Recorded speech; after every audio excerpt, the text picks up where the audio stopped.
ओम नमः शिवाय। शिव पुराण श्री रुद्र संहिता 19वां अध्याय। गुण निधि को कुबेर पद की प्राप्ति।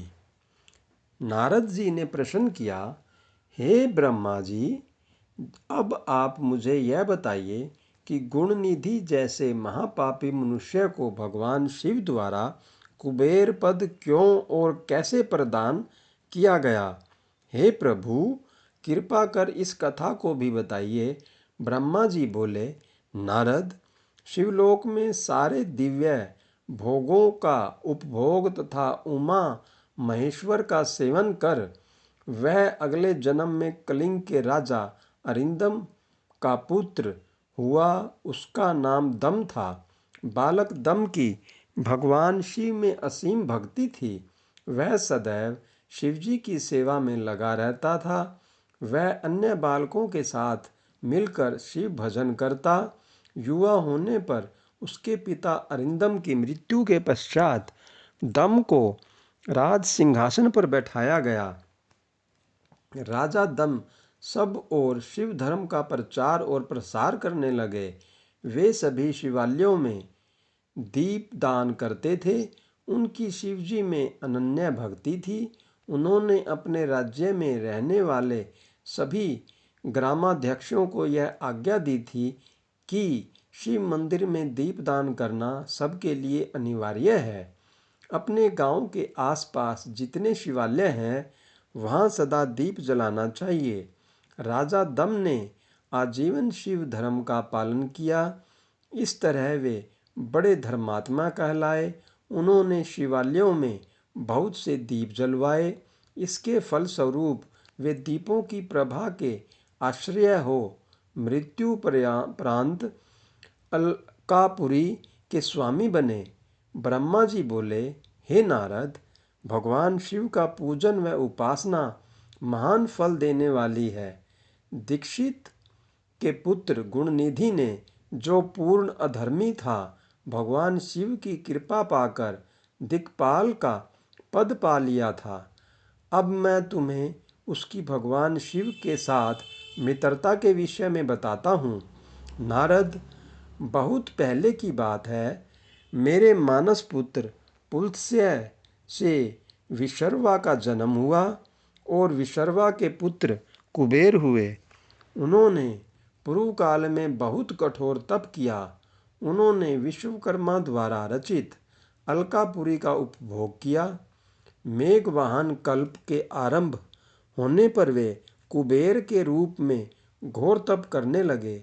वे भगवान शिव द्वारा प्रकाशित काशीपुर में गए और अपने मन के रतनमय दीपों से 11 रुद्रों को उद्बोधित कर वे तन्मयता से शिवजी के ध्यान में मग्न होकर निश्चल भाव से उनकी उपासना करने लगे।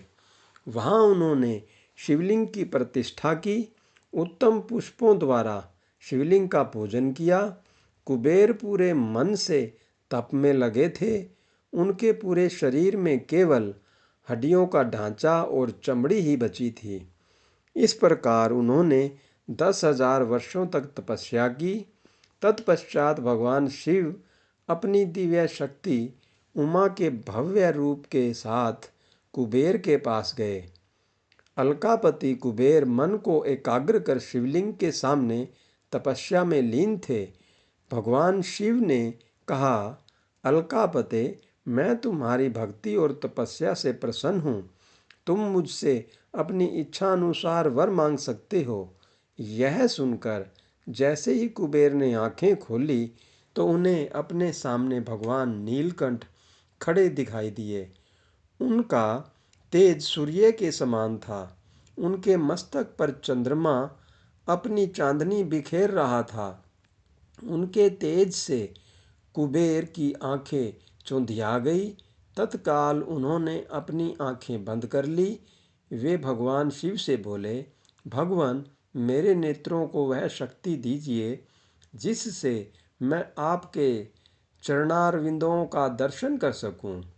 कुबेर की बात सुनकर भगवान शिव ने अपनी हथेली से कुबेर को स्पर्श कर देखने की शक्ति प्रदान की। दिव्य दृष्टि प्राप्त होने पर वे आंखें फाड़ फाड़ कर देवी उमा की ओर देखने लगे। वे सोचने लगे कि भगवान शिव के साथ यह सर्वांग सुंदरी कौन है। इसने ऐसा कौन सा तप किया है जो इसे भगवान शिव की कृपा से उनका सामीप्य रूप और सौभाग्य प्राप्त हुआ है। वे देवी उमा को निरंतर देखते जा रहे थे। देवी को घूरने के कारण उनकी बाईं आंख फूट गई। शिवजी ने उमा से कहा, उमे, यह तुम्हारा पुत्र है। यह तुम्हें क्रूर दृष्टि से नहीं देख रहा था। यह तुम्हारे तप बल को जानने की कोशिश कर रहा है। फिर भगवान शिव ने कुबेर से कहा, मैं तुम्हारी तपस्या से प्रसन्न हूँ। मैं तुम्हें वर देता हूँ कि तुम समस्त निधियों और गुह्य शक्तियों के स्वामी हो जाओ।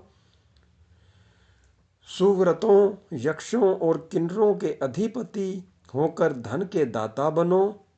मेरी तुमसे सदा मित्रता रहेगी और मैं तुम्हारे पास सदा निवास करूंगा। अर्थात तुम्हारे स्थान अलकापुरी के पास ही मैं निवास करूंगा। कुबेर, अब तुम अपनी माता उमा के चरणों में प्रणाम करो। ये ही तुम्हारी माता हैं। ब्रह्मा जी कहते हैं, नारद, इस प्रकार भगवान शिव ने देवी से कहा, हे देवी, यह आपके पुत्र के समान है। इस पर अपनी कृपा करो। यह सुनकर उमा देवी बोली, वत्स, तुम्हारी भगवान शिव में सदैव निर्मल भक्ति बनी रहे। बाईं आंख फूट जाने पर तुम एक ही पिंगल नेत्र से युक्त रहो। महादेव जी ने जो वर तुम्हें प्रदान किए हैं वे सुलभ हैं। मेरे रूप से ईर्ष्या के कारण तुम कुबेर नाम से प्रसिद्ध होंगे। कुबेर को वर देकर भगवान शिव और देवी उमा अपने धाम को चले गए। इस प्रकार भगवान शिव और कुबेर में मित्रता हुई और वे अलकापुरी के निकट कैलाश पर्वत पर निवास करने लगे। नारद जी ने कहा, ब्रह्मा जी, आप धन्य हैं। आपने मुझ पर कृपा कर मुझे इस अमृत कथा के बारे में बताया है। निश्चय ही शिव भक्ति दुखों को दूर कर समस्त सुख प्रदान करने वाली है। ओम नमः शिवाय। ओम नमः शिवाय। शिव पुराण श्री रुद्र संहिता 20वां अध्याय। भगवान शिव का कैलाश पर्वत पर गमन। ब्रह्मा जी बोले, हे नारद मुनि, कुबेर के कैलाश पर्वत पर तप करने से वहाँ पर भगवान शिव का शुभ आगमन हुआ। कुबेर को वर देने वाले विश्वेश्वर शिव जब निधिपति होने का वर देकर अंतर्ध्यान हो गए, तब उनके मन में विचार आया कि मैं अपने रुद्र रूप में, जिसका जन्म ब्रह्मा जी के लाट से हुआ है और जो संहारक है, कैलाश पर्वत पर निवास करूंगा। शिव की इच्छा से कैलाश जाने के इच्छुक रुद्रदेव ने बड़े जोर जोर से अपना डमरू बजाना शुरू कर दिया। वह ध्वनि उत्साह बढ़ाने वाली थी। डमरू की ध्वनि तीनों लोकों में गूंज रही थी। उस ध्वनि में सुनने वालों को अपने पास आने का आग्रह था। उस डमरू ध्वनि को सुनकर ब्रह्मा, विष्णु आदि सभी देवता, ऋषि मुनि, वेद शास्त्रों को जानने वाले सिद्ध लोग बड़े उत्साहित होकर कैलाश पर्वत पर पहुँचे। भगवान शिव के सारे पार्षद और गणपाल जहाँ भी थे, वे कैलाश पर्वत पर पहुँचे। साथ ही असंख्य गणों सहित अपनी लाखों करोड़ों भयावनी भूत प्रेतों की सेना के साथ स्वयं शिवजी भी वहां पहुंचे। सभी गणपाल शस्त्रों भुजाओं से युक्त थे। उनके मस्तक पर जटाएं थी। सभी चंद्रचूड़, नीलकंठ और त्रिलोचन थे। हार, कुंडल, केरू, केयूर तथा मुकुट से वे अलंकृत थे। भगवान शिव ने विश्वकर्मा को कैलाश पर्वत पर निवास बनाने की आज्ञा दी। अपने व अपने भक्तों के रहने के लिए योग्य आवास तैयार करने का आदेश दिया। विश्वकर्मा ने आज्ञा पाते ही अनेकों प्रकार के सुंदर निवास स्थान वहाँ बना दिए। उत्तम मुहूर्त में उन्होंने वहाँ प्रवेश किया। इस मधुर बेला पर सभी देवताओं, ऋषि मुनियों और सिद्धों सहित ब्रह्मा और विष्णु जी ने शिवजी व उमा का अभिषेक किया। विभिन्न प्रकार से उनकी पूजा अर्चना और स्तुति की, प्रभु की आरती उतारी। उस समय आकाश में फूलों की वर्षा हुई। इस समय चारों ओर भगवान शिव तथा देवी उमा की जय जयकार हो रही थी। सभी की स्तुति से प्रसन्न होकर भगवान शिव ने उन्हें उनकी इच्छा के अनुसार वरदान दिया तथा उन्हें अभीष्ट और मनोवांछित वस्तुएं भेंट की। तत्पश्चात भगवान शंकर की आज्ञा लेकर सभी देवता अपने अपने निवास को चले गए।